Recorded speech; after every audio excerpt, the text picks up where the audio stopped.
as it is not proper to cure the eyes without the head, nor the head without the body. So neither is it proper to cure the body without the soul. That is quite the way to kick things off. Right. I mean, that is Socrates, thousands of years ago, basically fundamentally questioning the entire way we look at human suffering. Yeah, and it really is the perfect stage for the deep dive we're embarking on today. It really is. So welcome to the deep dive, everyone. For you listening right now, our mission today is to explore a pretty fascinating and actually previously unpublished 1997 article. Right, by the renowned psychiatrist Dr. Stanislav Grof. Exactly. It's titled Physical Manifestations of Emotional Disorders. And the mission here is to investigate this truly radical idea. I mean, the idea that the chronic physical ailments you might be suffering from. And we mean anything from like unexplainable chronic shoulder pain to severe asthma. Yeah, or debilitating skin conditions. That maybe these aren't just mechanical failures of your body. Right. That they might actually be physical manifestations of deeply buried, sometimes ancient traumas. Which is a lot to take in. Oh, totally. And perhaps most astonishingly, the idea that the simple involuntary act of breathing might just be the skeleton key to unlocking them. Yeah, we are definitely stepping into territory today that challenges the very foundation of modern diagnostic medicine. Okay, let's unpack this. Because I know you, listening to this, might be feeling a bit skeptical. And that skepticism is completely valid. I mean, we are so heavily conditioned by the traditional allopathic medical model to view the human body as a machine, right? Yeah, exactly. Like a car. Right. If a part breaks, you isolate it, you take an image of it, and you treat it locally. You don't ask the car about its childhood. Exactly. So the idea that a purely physical symptom could be driven by an unassimilated psychological or energetic trauma naturally invites a high degree of skepticism. For sure. But Grof's clinical observations, they really force us to reevaluate those boundaries between mind and tissue. We're going to trace the history of this disconnect, look at traditional medicine, shift into non-ordinary states of consciousness, and completely reevaluate what a symptom actually is. Okay, so let's set up a timeline first. Because reading through Grof's analysis, it becomes super clear that the term psychosomatic isn't just some modern invention from wellness influencers on social media. Oh, not at all. The medical establishment has been wrestling with this mind-body crossover for centuries. The historical lineage is actually quite extensive. So where does it start? Well, the term psychosomatic was actually introduced to the medical lexicon way back in 1818 by a German physician. His name is Johann Christian August Heinroth. 1818, wow. Yeah. He was primarily investigating the psychological components of insomnia. He posited that the mind's unrest was the direct engine of the body's inability to sleep. Which makes sense. We've all been kept awake by a racing mind. Right. And the concept was subsequently popularized by other prominent German psychiatrists of the era, like Jacobi and Nassa.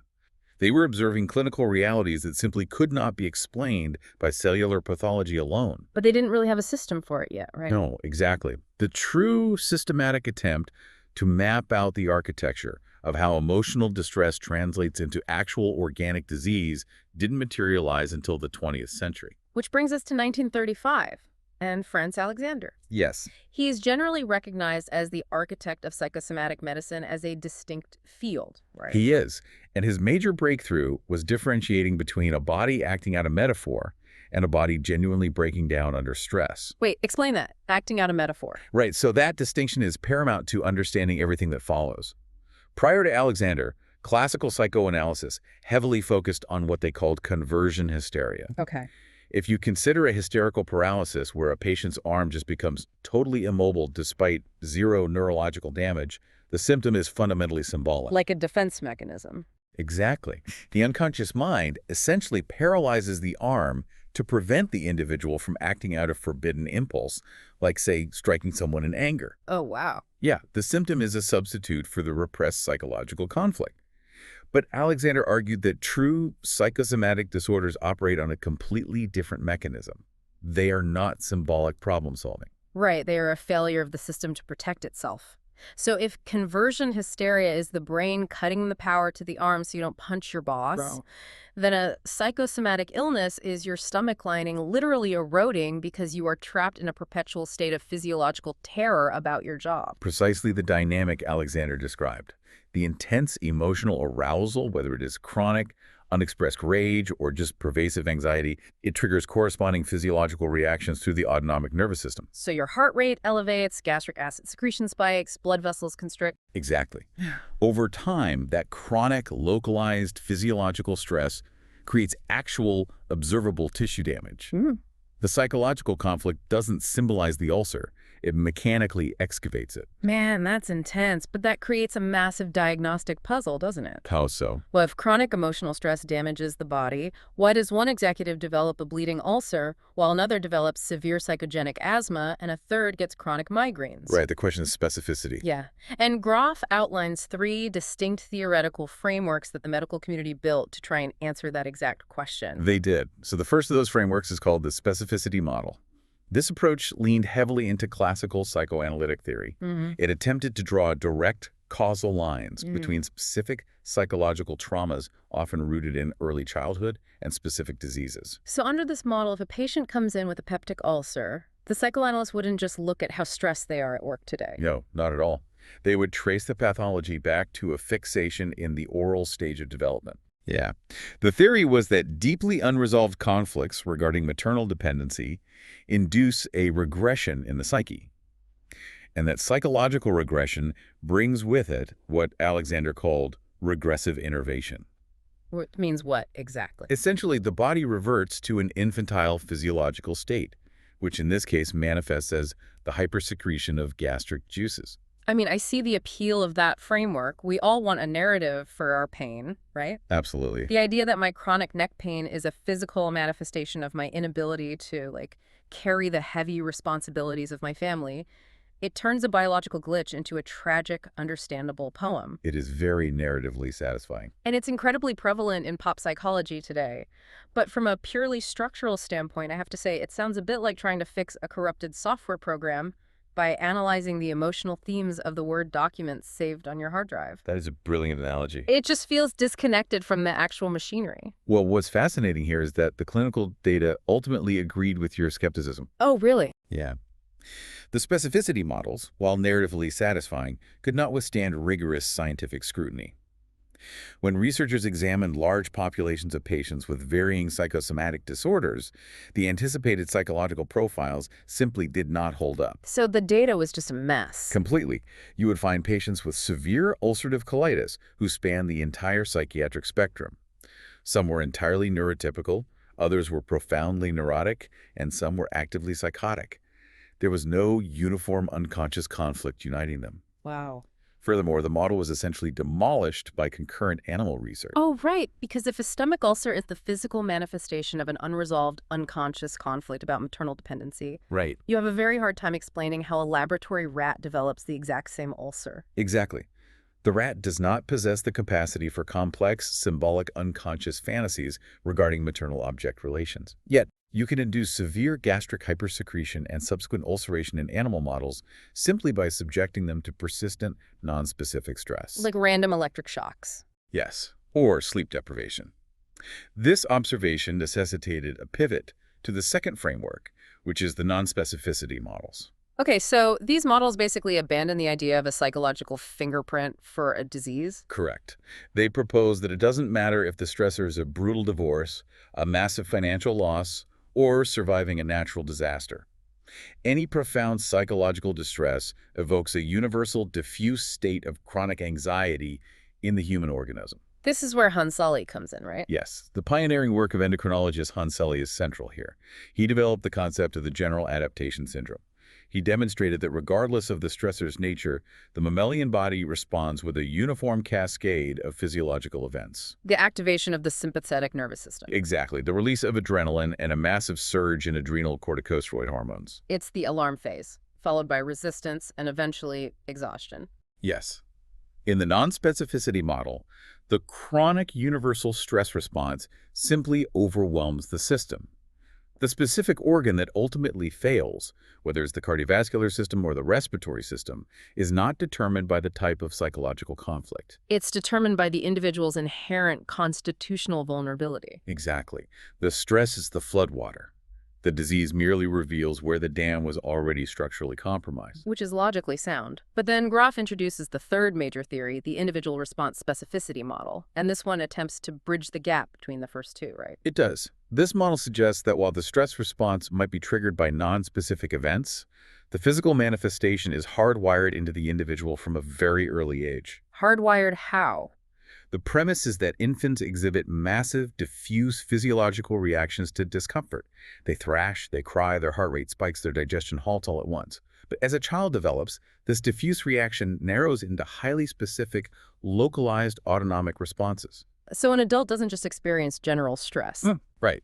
They develop into a cardiac reactor whose blood pressure reliably spikes under any duress, or a gastric reactor whose stomach lining reliably inflames, regardless of whether the stressor is a work deadline or a family argument.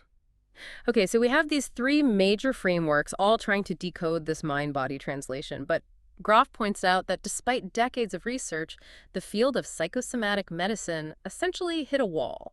They achieved almost no consensus. Yeah, the medical establishment eventually just threw up their hands and adopted the concept of multi-causality. Which is basically acknowledging that genetics, environment, nutrition, and psychology all play a role. Which is undeniably true, but it's also kind of a diagnostic cop-out, isn't it? It absolutely is. It doesn't offer a functional roadmap for a physician sitting across from a patient whose severe psychogenic asthma is entirely unresponsive to bronchodilators and steroids. No, it doesn't help that patient at all. Which forces a critical question for you, the listener, to ponder. If these traditional psychological and physiological frameworks couldn't fully explain or cure these mysterious symptoms, what fundamental mechanism were they entirely missing? To answer that, we really have to critically examine the tools that were being used to treat these conditions. Specifically, the heavy reliance on traditional depth psychology and talk therapy. Grof argues that the traditional psychoanalytic approach is profoundly inadequate for treating severe psychosomatic conditions. Because tracing the origin of a psychological conflict through conversation doesn't automatically release the physiological grip it has on the tissue. Exactly. And you can spend 5 years on a psychoanalyst's couch realizing that your fear of authority stems from a hypercritical father, but that intellectual realization does absolutely nothing to stop your bronchial tubes from physically spasming when you are triggered. The medium of language is completely mismatched to the medium of the physical symptom. Exactly. So where did the breakthrough happen? Well, Grof points out that the first significant leap beyond this limitation came from Wilhelm Reich. Ah, Reich. Yes. Reich was a brilliant, incredibly controversial pioneer who recognized that the traumatic events discussed in standard psychoanalysis were simply insufficient to generate the sheer magnitude of the symptoms he was observing. So he introduced this mechanical, energetic concept he termed character armor, right? He did. And I gotta say, it sounds like a concept from a medieval fantasy novel. It does sound esoteric, but the underlying premise is actually deeply physiological. Reich argued that the human organism generates immense amounts of bioenergy.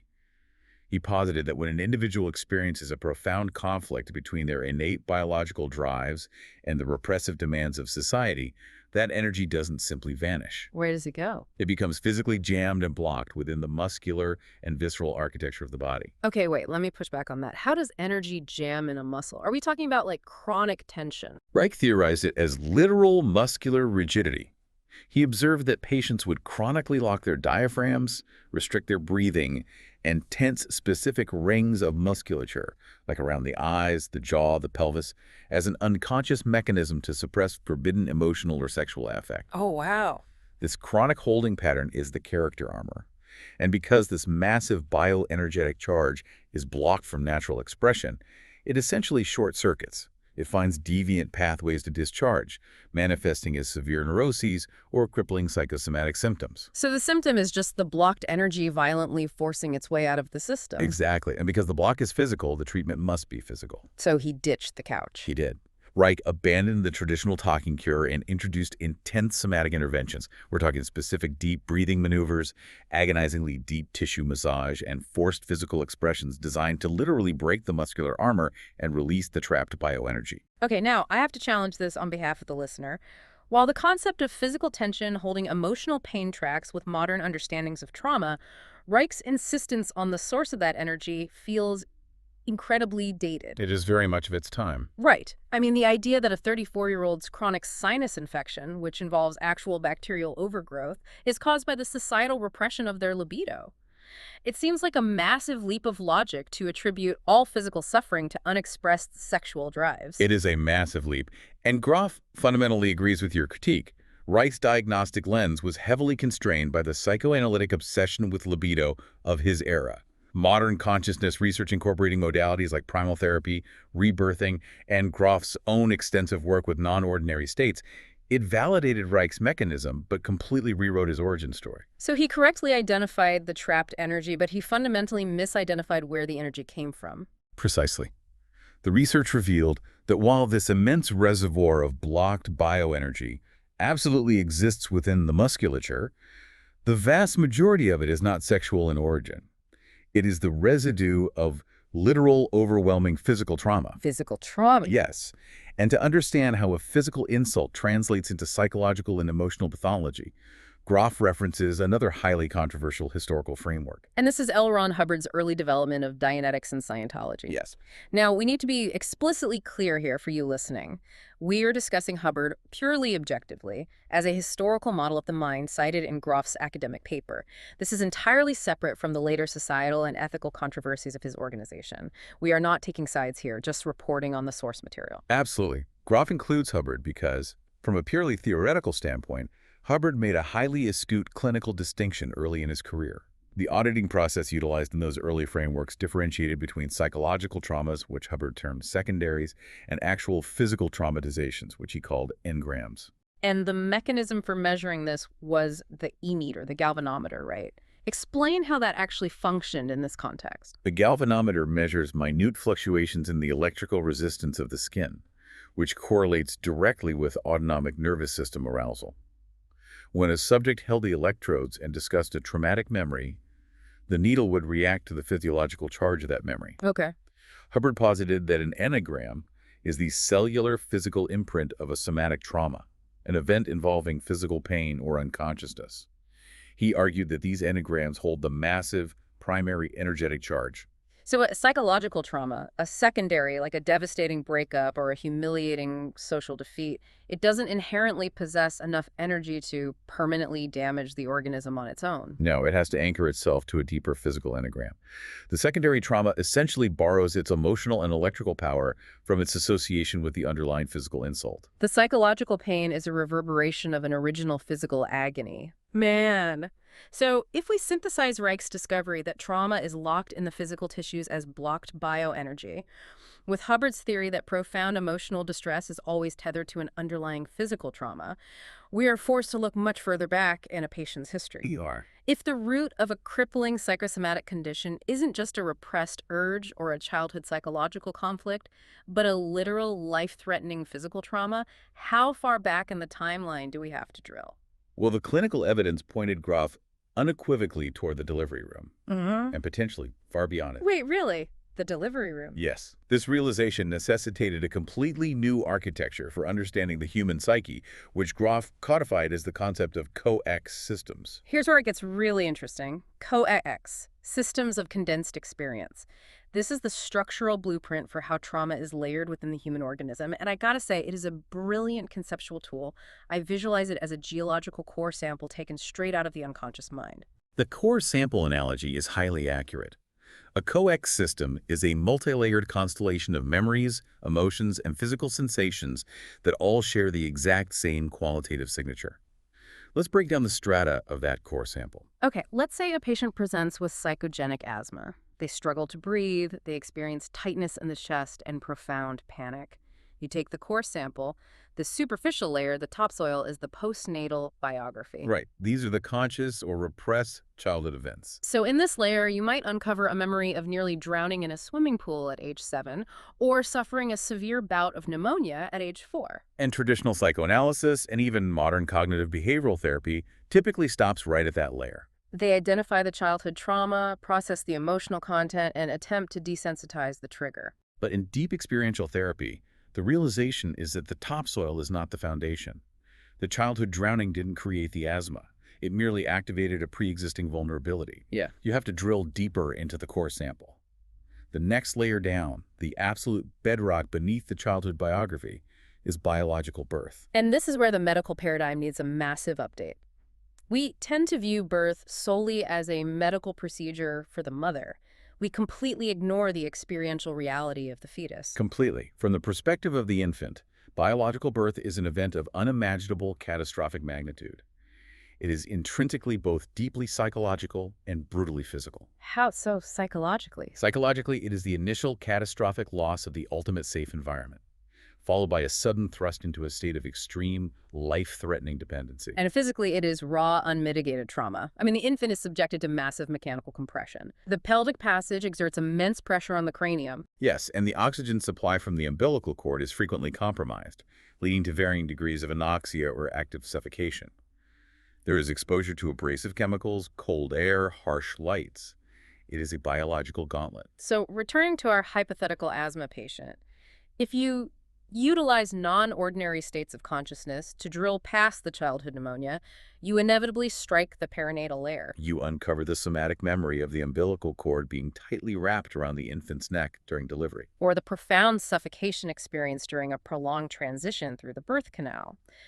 The crucial revelation here is that severe psychosomatic symptoms are almost universally rooted in unassimilated physical traumas. Exactly. The symptom isn't the body acting out a metaphor. It is the body literally re-experiencing the physical mechanics of an original, vitally threatening insult. That is the paradigm shift. But Grof's research forced him to acknowledge that the core sample goes even deeper. Beneath the bedrock of biological birth lies a third, vast stratum, the transpersonal matrices.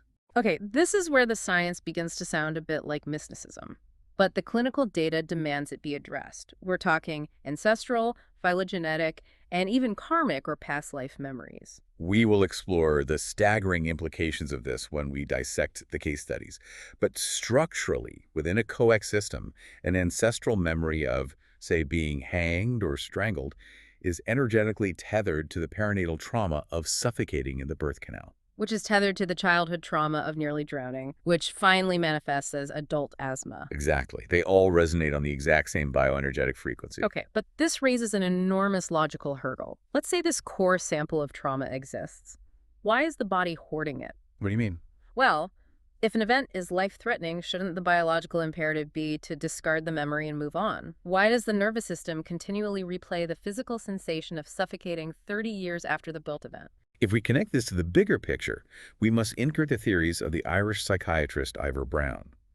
Brown authored a seminal paper detailing the concept of the unexperienced experience, which perfectly explains this exact physiological hoarding. Because the immediate criticism of Grof's therapeutic model, which requires patients to vividly, physically relive these traumas, is that it sounds incredibly dangerous. Aren't you just re-traumatizing an already fragile nervous system? That assumes the initial event was fully processed. Brown argued that when a fetus is asphyxiating in the birth canal, it possesses zero neurological or psychological framework to process that sensory input. Right. The neocortex is sorely not developed enough to contextualize the event. It is an experience of absolute vital annihilation. The biological hardware just isn't powerful enough to run the software program of that trauma. Exactly. The infant survives the event physically, but the emotional and energetic processing is instantly suspended. The immense bioenergetic charge of the terror and the pain is trapped in a neurobiological buffer. It is stored in the tissues, but it fundamentally remains an unexperienced experience. So the trauma is essentially frozen in time. Yes. Therefore, when an adult accesses this specific strata of the coax system, say, during a holotropic breathwork session, they are not repeating a trauma. What are they doing then? They are experiencing the appropriate, massive emotional and physical reaction to that event for the very first time. And crucially, the entity facing the trauma is no longer a helpless, suffocating infant. It is an adult equipped with a fully developed prefrontal cortex, operating within a highly secure therapeutic environment. Precisely. The adult mind can finally metabolize the energy that would have shattered the infant mind. By fully experiencing the unexperienced event, the neurological loop is closed. The jammed bioenergy exhausts itself, and the corresponding psychosomatic symptom ceases to exist. The architecture of that theory is elegant, I'll give you that. But theory means nothing without clinical application. The medical establishment requires data. And Grof provides it. Yeah, he provides 3 specific, extensively detailed case studies in his paper that absolutely obliterate traditional diagnostic boundaries. Let's dive deep into the clinical reality of this work. The first case involves a patient named Norbert. He was a 51-year-old psychologist and minister who attended a 5-day experiential workshop led by Grof at the Esalen Institute in California. Norbert's life was being systematically destroyed by a severe, intractable physical condition. He suffered from chronic, agonizing pain in his shoulder and pectoral muscles, and he had pursued every conceivable allopathic avenue. He had undergone exhaustive medical examinations, advanced imaging, orthopedic consultations. And the clinical consensus was unanimous. There was zero organic structural basis for his pain. The tissue was perfectly healthy. He was the archetypal psychosomatic patient.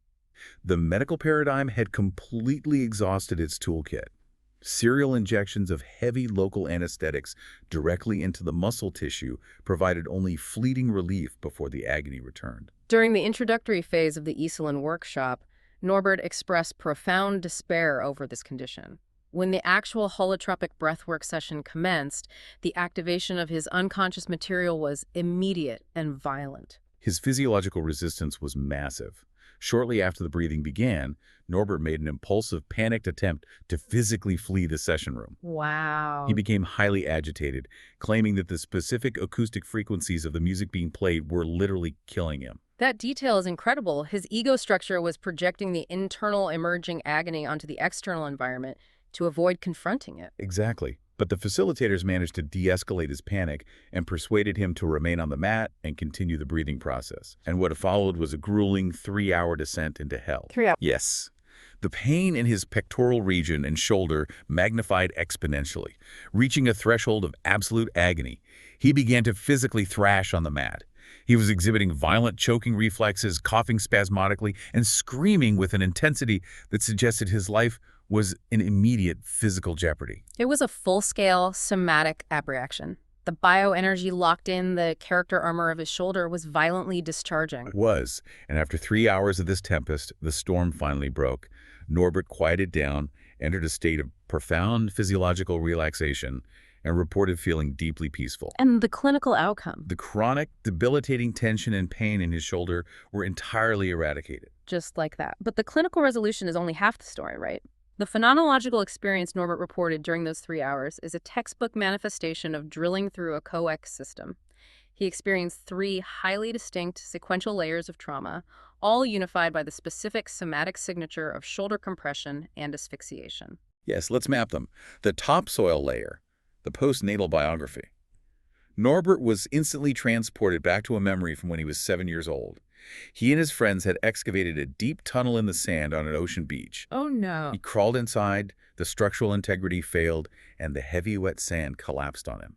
He was buried alive, experiencing severe compression on his chest and shoulder, and nearly suffocated before his friends managed to dig him out. So we have a direct childhood physical trauma involving precise localization of pressure and anoxia, but the breathwork pushed him deeper into the perinatal layer. Right. The imagery shifted from the beach to the birth canal. He began to viscerally relive his biological delivery. And the somatic correlation was exact.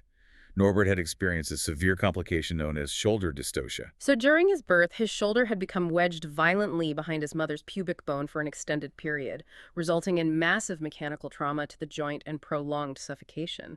It's a flawless mapping of the symptom to the insult. But the core sample went one layer deeper, into the transpersonal matrix. In the final hour of the session, the environment of the memory changed entirely. Where did he go? The birth canal dissolved, and Norbert found himself surrounded by the sensory chaos of a battlefield. He saw period-specific military uniforms, horses, and recognized intuitively that he was participating in a battle in Cromwell's England. Wow. And the somatic climax occurred in this vision, didn't it? It did.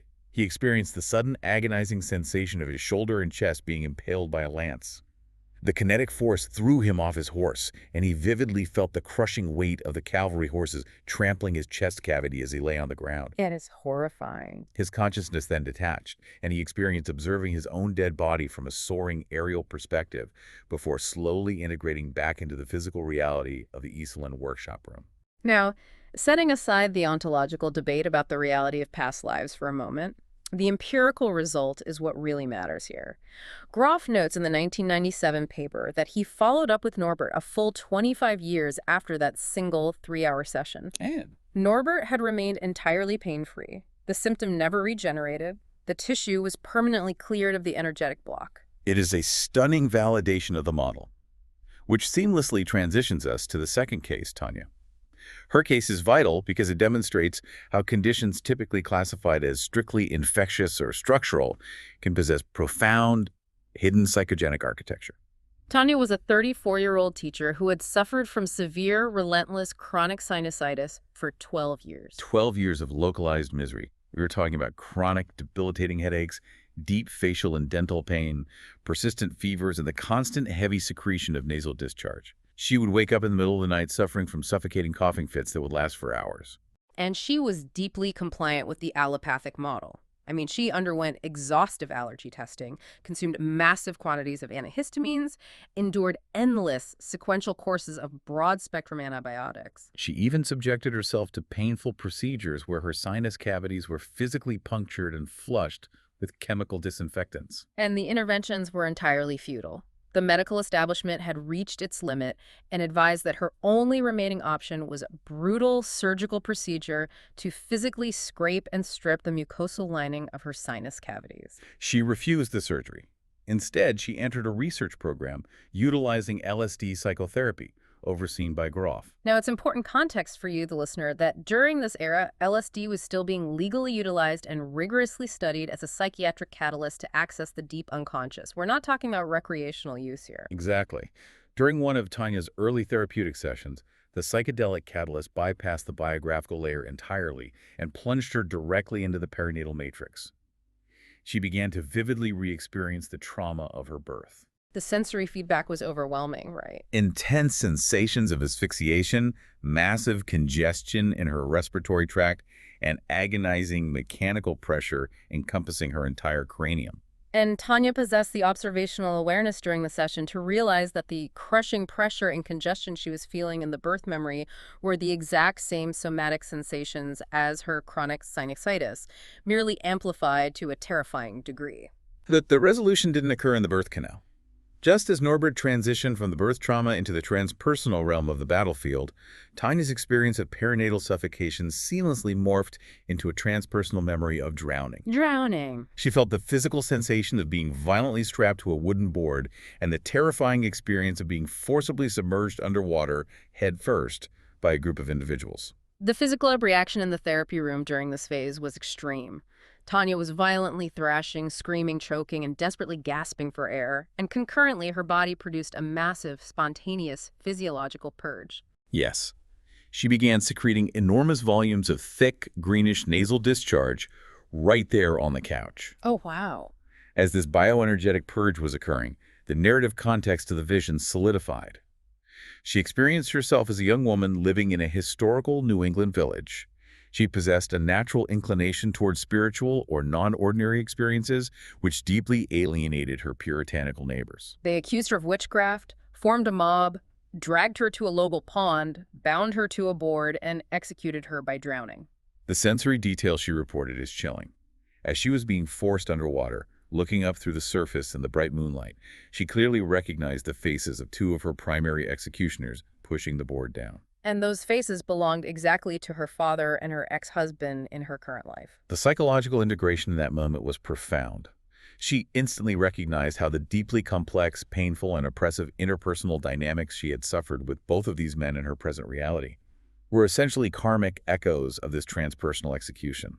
She understood the assignment, so to speak. And again, the clinical outcome is the ultimate arbiter. Following 12 years of intractable, medically refractory sinusitis that was slated for surgical intervention, the condition evaporated. It cleared completely and permanently following that session. Which brings us to the third, and undeniably the most complex and intense case study Grof documents, the case of Flora. I want to explicitly warn you listening right now that Flora's history involves severe violence, institutionalization, and themes that are deeply unsettling. Flora was a 28-year-old woman confined to a locked psychiatric ward at the Spring Grove State Hospital. She had been incarcerated there for 11 months. Her psychiatric profile was deemed essentially hopeless by the hospital staff. They had deployed their entire chemical and behavioral arsenal, high-dose tranquilizers, tricyclic antidepressants, strict occupational therapy. The interventions yielded zero clinical improvement. The medical board was actively preparing to transfer her to the chronic ward, which effectively meant permanent, lifetime institutionalization. Her biographical topsoil was a landscape of absolute devastation. At the age of 16, she operated as the getaway driver for a syndicate committing an armed robbery, during which a night watchman was murdered. She was convicted and served 4 years in a state penitentiary. And upon release, she descended into severe polysubstance addiction, heavily abusing alcohol, heroin, and barbiturates. She was plagued by violent, erratic, suicidal compulsions, frequently experiencing the overwhelming urge to drive her vehicle off a cliff at high speeds. She suffered from chronic, hysterical vomiting, deep psychological conflicts regarding her sexual identity, and she was ultimately court-committed to the locked ward after a violent altercation where she severely wounded her roommate with a firearm while deeply intoxicated. She was trapped in a labyrinth of psychological agony. But compounding all of this was a catastrophic physical symptom. She suffered from an extreme agonizing facial cramp diagnosed as tic douloureux or trigeminal neuralgia. For context, tic douloureux is frequently referred to in medical literature as the suicide disease. It is a misfiring of the trigeminal nerve that sends jolts of excruciating, localized pain across the face. The pain is so severe, so neurologically overwhelming, that Flora had been evaluated by neurosurgeons at Johns Hopkins, who recommended a highly invasive surgical procedure to literally sever the nerve in her brain simply to stop the pain signals. Grof and his colleagues were consulted to determine if Flora might be a candidate for their experimental LSD psychotherapy program. Given the intense political and public scrutiny surrounding LSD at the time, combined with her extensive history of extreme violence and criminal behavior, accepting her was a massive institutional risk. But acknowledging the sheer desperation of her prognosis, they proceeded. The initial phase of her treatment was arduous, but fell within the expected parameters of deep experiential work. During her first 2 sessions, she successfully accessed and processed severe childhood traumas. She subsequently penetrated the perinatal layer, vividly reliving the crushing struggle within the birth canal. Crucially, she was able to directly map the agonizing spasms of her facial cramps, as well as her violent suicidal impulses, directly to the mechanical trauma of her delivery. She discharged massive amounts of trapped emotional energy, but from a purely clinical standpoint, her day-to-day baseline on the ward did not significantly improve. It was the 3rd session where the architecture of her psyche completely fractured and revealed what was underneath. The first 2 hours of the session proceeded normally. But then, she began to report that the intensity of the tic douloureux in her face was escalating beyond her capacity to endure. And as Grof observed her, the physical manifestation became terrifying. The agonizing spasms of her facial musculature grotesquely exaggerated until her face literally locked into what Grof clinically described as a mask of evil. The physiological contortion was absolute. Her eyes dilated and took on an expression of indescribable malice. Her hands rigidly cramped into claw-like shapes. And then the vocal cord tension shifted, and she began to speak, not in her own voice, but in a resonant, deep, unequivocally male voice. The entity that emerged introduced itself directly as the devil. It aggressively commanded Grof to back away from Flora, asserting absolute ownership over her soul. And then, the entity initiated a highly calculated campaign of psychological blackmail against Grof. It wasn't just screaming profanities. It delivered a precise, articulated barrage of explicit threats detailing exactly how it would destroy Grof, ruin his colleagues, and systematically dismantle the entire research program if he attempted to intervene. And the most chilling detail, the entity utilized highly specific, concrete, confidential information regarding Grof and the program information that Flora, having been isolated in a locked ward for 11 months, could not conceivably have accessed. Grof is remarkably transparent in his clinical notes about his own reaction. He admits to experiencing profound metaphysical terror in that room. He was a man of science, sitting opposite a patient manifesting the exact clinical criteria of a demonic possession. He notes catching himself desperately wishing he had a crucifix on hand, intellectually attempting to rationalize the desire by hypothesizing that perhaps, as a potent Jungian archetype, The cross might serve as a specific psychological remedy to counter the archetype of evil. That detail highlights just how far outside the bounds of traditional psychiatry this session had gone. But Grof recognized that his own radiating fear was essentially feeding the energetic vortex in the room. He had to reestablish clinical and energetic control. He suppressed his terror. He physically reached out and firmly held Flora's cramped, claw-like hand. He utilized a specific meditative technique, actively visualizing a brilliant capsule of light enveloping both himself and Flora, creating an energetic quarantine. This intense, silent standoff between Grof's meditative focus and the entity's hostile exteriorization lasted for 2 agonizing hours. And then the bioenergetic charge finally depleted. As abruptly as the manifestation began, the muscular rigidity collapsed, her hands relaxed into a normal posture. The mask of evil melted away and her facial features returned to their natural state. When she integrated back into normal consciousness, she possessed complete, absolute amnesia regarding the entire 2-hour possession event. But the therapeutic integration was nothing short of miraculous. Following that single session, Flora's entire psychiatric and physical profile was rewritten. She completely and permanently lost her suicidal compulsions. She instantaneously abandoned all of her polysubstance addictions. She reported a profound, newfound appreciation for her existence. And crucially, the excruciating trigeminal neuralgia, the tic-tic douloureux that was slated for neurosurgery, was dramatically and permanently alleviated. The neurosurgery was officially canceled. She was eventually discharged from the locked ward, successfully integrated back into society, found employment driving a taxi, and never required institutionalization again. The immense reservoir of block destructive bioenergy had literally exhausted itself by constructing and acting out that terrifying 2-hour mythic drama. Okay, I have to step in here and play the ultimate skeptic, because hearing these 3 accounts, Norbert being impaled by a 17th century lance, Tanya being drowned as a New England witch, and Flora manifesting literal demonic possession, it forces a critical confrontation. Is Grof asserting that the medical establishment needs to officially recognize reincarnation and the existence of literal demons to cure chronic pain? This raises an important question, and it is the most common critique leveled at this work. Grof navigates it with extreme precision. He explicitly clarifies that the historical, objective, or metaphysical truth of these visions is entirely secondary to their therapeutic function. So it doesn't matter if Tanya's DNA actually remembers being a witch. Exactly. Yeah. We do not need to empirically prove that Tanya was a resident of 17th century New England, or that Flora's vocal cords were hijacked by an actual ontological demon. Whether these experiences represent literal past incarnations, or whether they are profound symbolic manifestations drawn from the Jungian collective unconscious, the healing mechanism remains undeniably physically real. The brain is essentially using these mythic narratives as a pressure release valve. Yes. The physical symptom is fueled by a massive, unbearable reservoir of trapped bioenergy. The unconscious mind, in a state of profound distress, constructs these elaborate archetypal transpersonal scenarios to give that chaotic energy a specific shape, a coherent narrative, and ultimately an avenue for exteriorization. The dramatic performance of the symptom is what heals. The energy exhausts itself through the metaphor. That is a brilliant synthesis. It removes the mystical barrier and grounds the phenomenon in energetic mechanics. But this raises an enormous practical problem. What's that?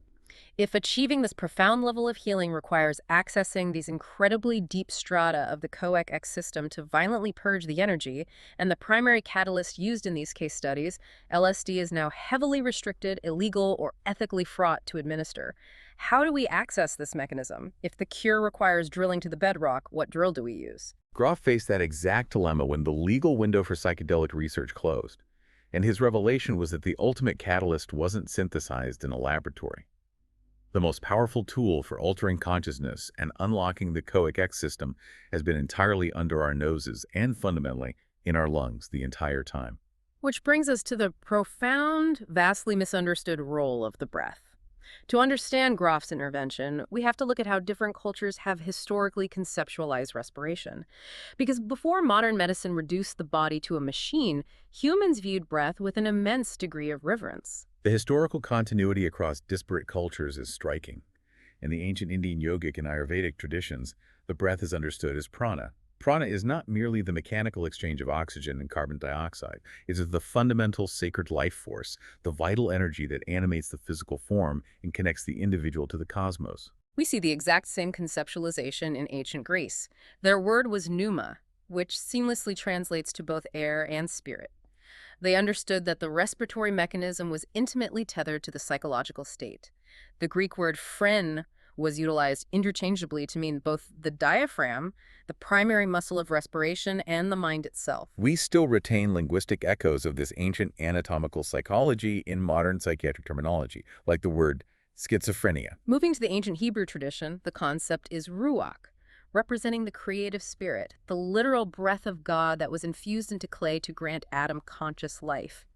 In traditional Chinese medicine, it is the concept of qi, the energetic flow that dictates health, and in Japanese martial and healing arts, it is ki. For thousands of years, across completely isolated civilizations, the breath was universally recognized as the absolute crucial bridge linking the somatic reality of the body with the psychological and spiritual dimensions of the mind. But then, the Western scientific revolution gained prominence.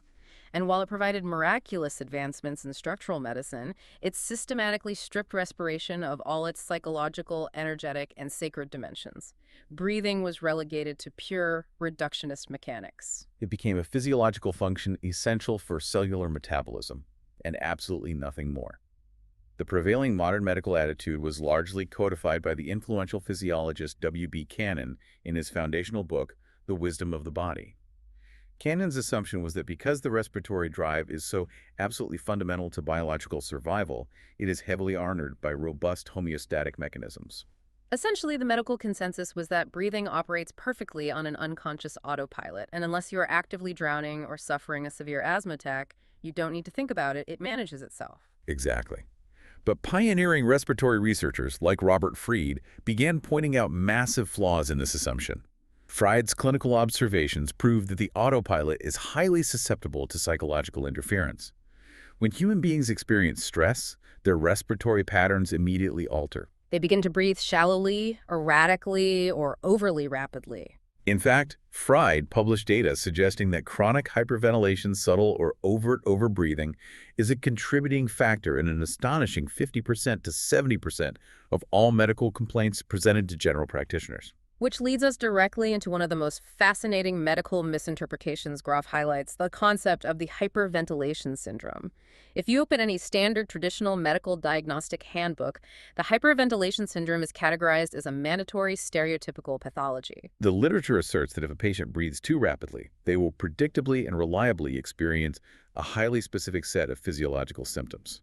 The classic symptomatic profile includes dizziness, blurred vision, and a phenomenon known as carpopedal spasms, which is the clinical term for severe tetany, where the muscles in the hands and feet involuntarily cramp and contort into rigid claw-like shapes. The patient will also experience cold extremities, profound numbness, and a generalized feeling of mounting panic. And the medical establishment possesses a perfectly logical, purely chemical explanation for why this happens. When you hyperventilate, you are rapidly exhaling carbon dioxide at a rate faster than your cells produce it. Carbon dioxide dissolves in the blood to form carbonic acid. Therefore, when you blow off massive amounts of CO2, you are systematically stripping acid from your bloodstream. This creates a sudden, dramatic shift in the blood's pH balance, rendering it increasingly alkaline. This physiological state is known as respiratory alkalosis. Now, intuitively, one might think that taking in massive amounts of air via hyperventilation would saturate the body with oxygen. But the reality of respiratory alkalosis creates a bizarre physiological paradox. It does, and it's governed by a principle known as the Bohr effect. Hemoglobin is the protein molecule within our red blood cells responsible for binding to oxygen in the lungs and transporting it to the body's tissues. However, hemoglobin's affinity for oxygen, how tightly it grips the molecule, is highly dependent on the blood's pH level. In a slightly acidic environment, which occurs normally when tissues are metabolizing and producing CO2, hemoglobin readily releases its oxygen payload to the hungry cells. But when hyperventilation induces respiratory alkalosis, the blood becomes alkaline. In an alkaline environment, hemoglobin clamps down on the oxygen molecules. It refuses to release them. Precisely. So despite the lungs drawing in massive volumes of air, the actual oxygen transfer to the cellular tissue plummets. The body enters a state of localized hypoxia. Furthermore, the brain monitors CO2 levels meticulously. When it detects a massive drop in CO2, it assumes the system is compromised and initiates intense vasoconstriction, the aggressive narrowing of the blood vessels, specifically in the extremities and the cerebral cortex, in a desperate attempt to preserve what little CO2 remains. Hence the cold hands, the dizziness, the blurred vision, and the agonizing muscle cramps. The body is literally suffocating its own tissues despite the rapid breathing.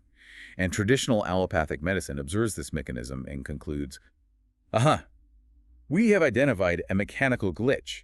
The patient experienced a stressor, they began to hyperventilate, they induced respiratory alkalosis, which caused vasoconstriction and tetany. Pathology confirmed. It is a perfectly enclosed reductionist loop, and their standard clinical intervention is equally mechanical. The protocol is to hand the panicking patient a simple brown paper bag and instruct them to breathe into it. By re-inhaling their own exhaled breath, they are forcing the CO2 back into their lungs, correcting the blood pH, reversing the alkalosis, and the spasms subside. It feels like a triumph of modern medicine, but it's ultimately equivalent to placing a piece of black tape over a flashing check engine light on your dashboard. You stopped the annoying light from flashing, but you completely ignored the catastrophic engine failure it was trying to alert you to. Grof identified a massive, glaring anomaly that the traditional medical handbook completely failed to account for. The sheer, staggering variety of symptoms that patients exhibit when they hyperventilate cannot possibly be explained by the simple biochemistry of alkalosis and vasoconstriction.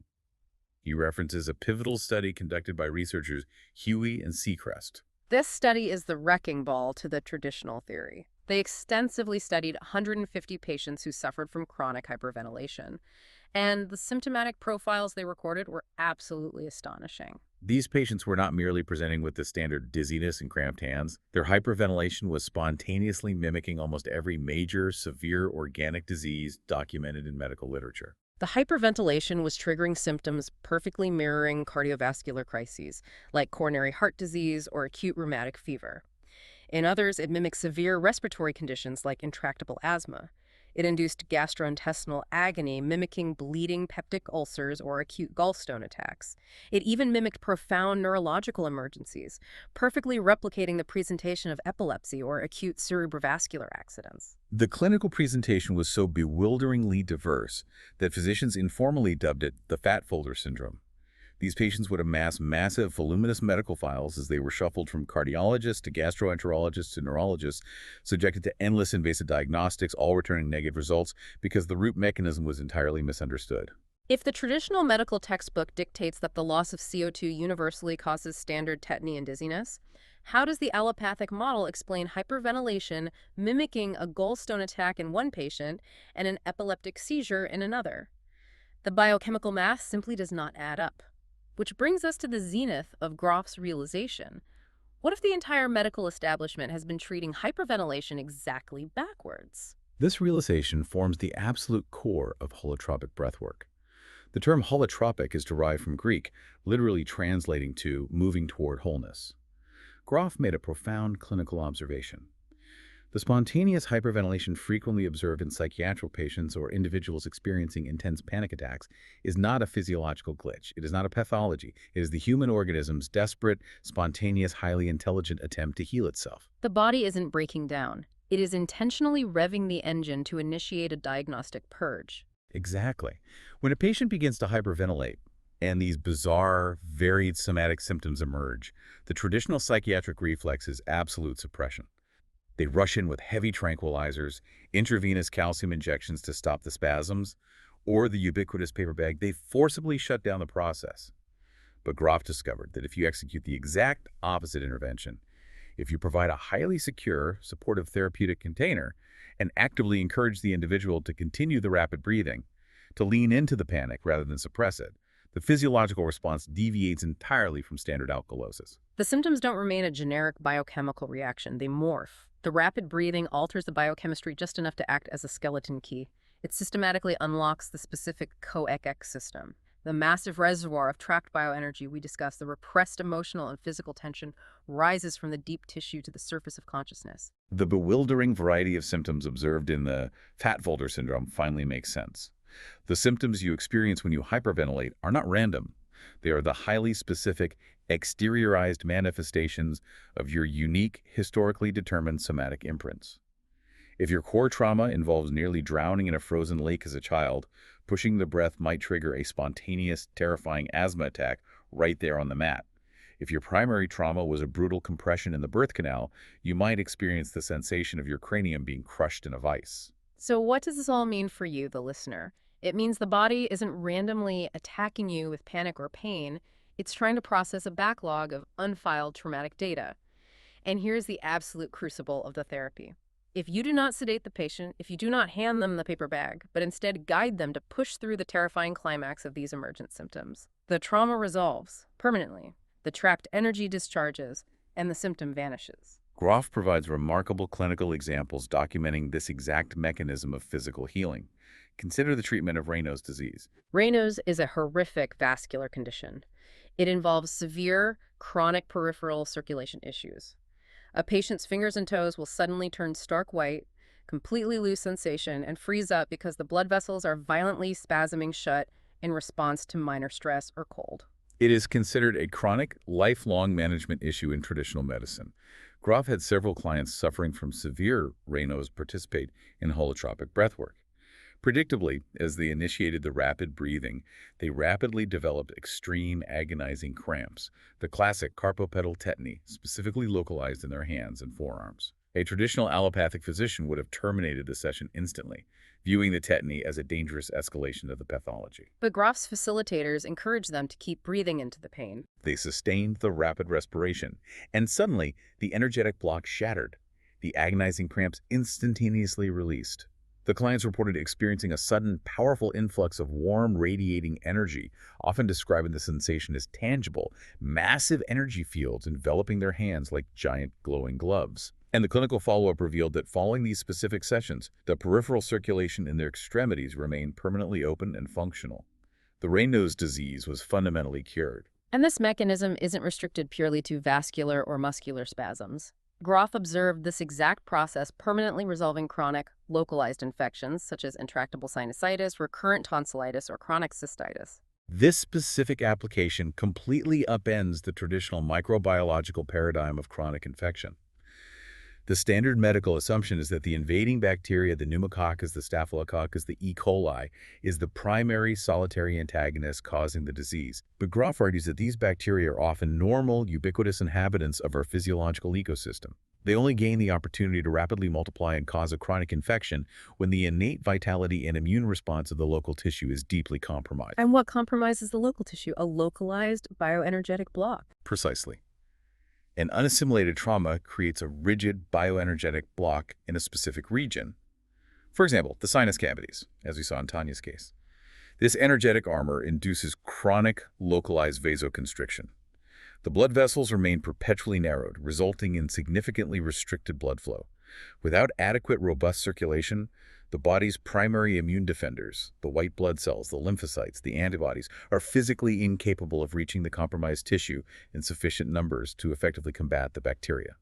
The immune defense mechanism structurally fails, and the ubiquitous bacteria aggressively colonize the vulnerable area. So when the patient engages in the breathwork, relives the underlying trauma, and finally shatters that specific energetic block, the chronic vasoconstriction ends. The blood vessels locally dilate. Massive circulation is restored to the area, the white blood cells flood back into the previously starved tissue, and the incurable chronic infection clears up with staggering speed, seemingly entirely on its own. It's not magic, it's simply the restoration of the body's innate immunological logistics. It represents a total fundamental paradigm shift in how we perceive illness. It signifies that the terrifying symptoms that surface during spontaneous hyperventilation or during the paralyzing grip of a panic attack are not a malignant pathology designed to destroy you. They are a profound opportunity. It proves definitively that the traditional medical concept of the generic hyperventilation syndrome is entirely obsolete. Spontaneous hyperventilation is a highly individualized, incredibly potent, spontaneous healing process. And when approached with courage and safe, knowledgeable guidance, pushing through that terrifying process leads not merely to the relief of a physical symptom, but to a profound positive transformation of the entire personality structure. It is truly staggering when you take a step back and survey the sheer scope of the landscape we've traversed today. We began in the diagnostic history of psychosomatic medicine, navigating the early theories trying to ascertain if a specific personality flaw was secretly carving an ulcer into a stomach lining. We examined the profound limitations of purely intellectual talk therapy in the face of physiological spasms. We explored Wilhelm Reich's brilliant identification of blocked bioenergy trapped within our character armor, and L. Ron Hubbard's early framework demonstrating how psychological distress heavily borrows its destructive power from buried physical engrams. We drilled deep into the architecture of the mind with Grof's coax systems, realizing that the roots of our chronic physical pain often extend far beneath our childhood memories, reaching into the brutal, crushing trauma of our biological birth, and potentially spiraling even further into the vast transpersonal realms of ancestral and karmic matrices. And finally, we arrived at the profound simplicity of the breath. We uncovered the radical realization that the very act of hyperventilation, the panicked, rapid breathing that the medical establishment has reflexively attempted to suppress with sedatives and paper bags for decades, is actually the profound, innate wisdom of the human organism desperately attempting to unlock the tissue, purge decades of trapped agony, and return to a state of wholeness. If our bodies naturally induce hyperventilation and panic as a desperate, spontaneous attempt to heal unassimilated trauma, it makes you wonder about the modern world. We are living through a global epidemic of anxiety and panic attacks. What if this isn't a sign that human psychology is failing, but rather that a massive collective healing mechanism is trying to activate, and we are just constantly medicating it into silence? What would happen if, just once, society took the paper bag away and actually breathed through the panic? What a profound and haunting thought to leave on. We started this deep dive by discussing how much comfort we draw from the clean, binary certainty of an X-ray, the desire to clearly see the broken bone and know exactly how to fix it. But perhaps true, lasting healing doesn't resemble a clear, illuminated picture at all. Perhaps it requires the courage to dive headfirst into the chaotic depths of our own physiology, trusting the ancient, inherent wisdom of our own breath, and discovering what profound truths are waiting to be exhaled. Thank you so much for joining us on this deep dive. Stay curious, keep questioning the paradigms, and we will catch you next time.